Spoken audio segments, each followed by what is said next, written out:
Eh bien bonjour et bienvenue sur ma chaîne Eric Coach. Je suis ravi de vous accueillir et vous proposer aujourd'hui un risotto aux asperges. Très simple à réaliser. La première étape à chaque fois que tu manipules de l'alimentation, la règle d'or, c'est le lavage des mains. Ça c'est essentiel, d'accord, pour éviter la contamination.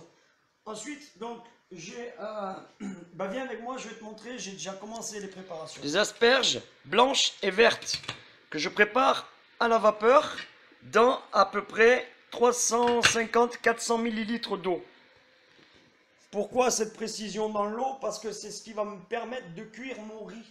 Effectivement, je t'ai déjà dit, dans un topic que j'ai déjà fait précédemment, sur la cuisson des légumes.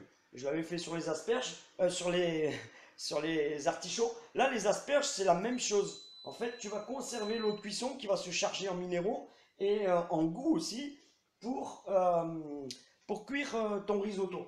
Alors, la première étape que je réalise, c'est voilà, les échalotes qui sont suées dans de l'huile d'olive. Alors moi je possède un robot qui cuit en même temps, qui hache, qui fait tout, hein.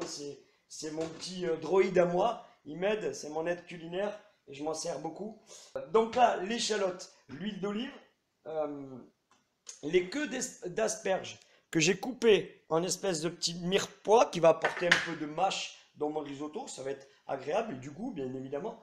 Le riz, j'ai choisi un riz qu'on appelle arborio, c'est un riz spécial dédié pour les risottos, parce qu'il est chargé en amidon et l'amidon ça va lui donner cette connotation onctueuse, crémeuse qui caractérise le risotto. Mais vous pouvez tout à fait aussi bien pouvoir utiliser un riz qu'on trouve pour le riz au lait par exemple, qui est chargé en amidon, vous aurez un résultat similaire. Après, c'est vrai que les arboriaux ont une saveur particulière, etc. Mais bon, avec n'importe quel riz rond chargé en amidon, on peut avoir ce résultat-là.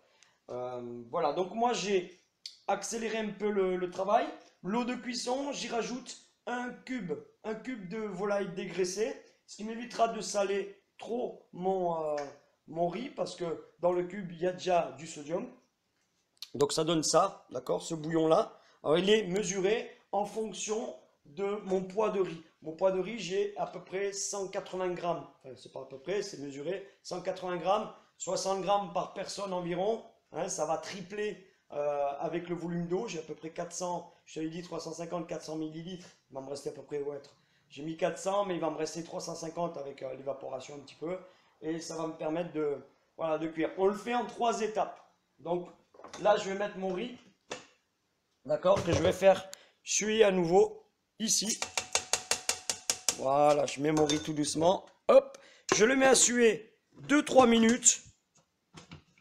Alors, hein, tu n'as pas de robot cuisson, c'est pas grave, tu le fais en traditionnel. Seulement, ça te demande un peu plus de surveillance. Moi, mon droïde, là, il va s'occuper de tout. J'ai même pas besoin de le surveiller, c'est ça qui est bien. Donc là, j'ai mis le riz à suer. Et puis le bouillon, oui, j'allais oublier. Tu vois, je te parle et j'oublie des étapes.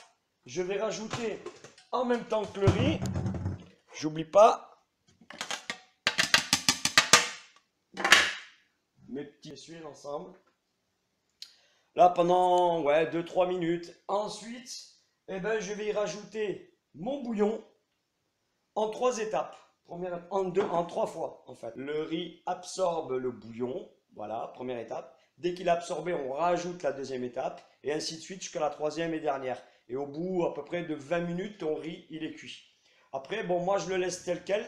Mais si tu veux ouais, te faire plaisir, tu rajoutes du parmesan, tu rajoutes du beurre, de la crème, pour voilà, l'onctuosité, le crémeux, la saveur, etc. Moi, ma chaîne, elle reste santé et sport. On restera. Donc la cuisson du riz va se faire en 3 temps, puisque ce bouillon, tu vas l'additionner en 3 fois. Une première fois où un tiers en fait du bouillon, le riz va l'absorber une première fois, puis une deuxième fois. Une fois qu'il est absorbé, tu le remets une troisième fois. Donc en traditionnel, voilà, la difficulté c'est qu'il faut rester pour remuer, pour laisser absorber. Avec mon robot, je ne vais pas m'occuper de ça, c'est lui qui remue tout seul. Voilà, j'ai juste à venir contrôler, voir si si le bouillon est absorbé, pour rajouter les deux autres tiers.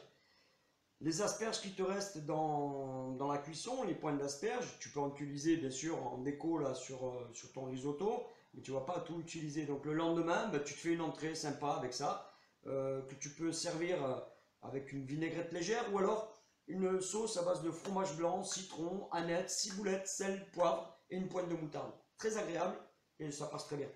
Voilà, voilà, on passe au dressage donc pour ce risotto. Donc voilà, on y va. Allez, go. Mon petit risotto moelleux.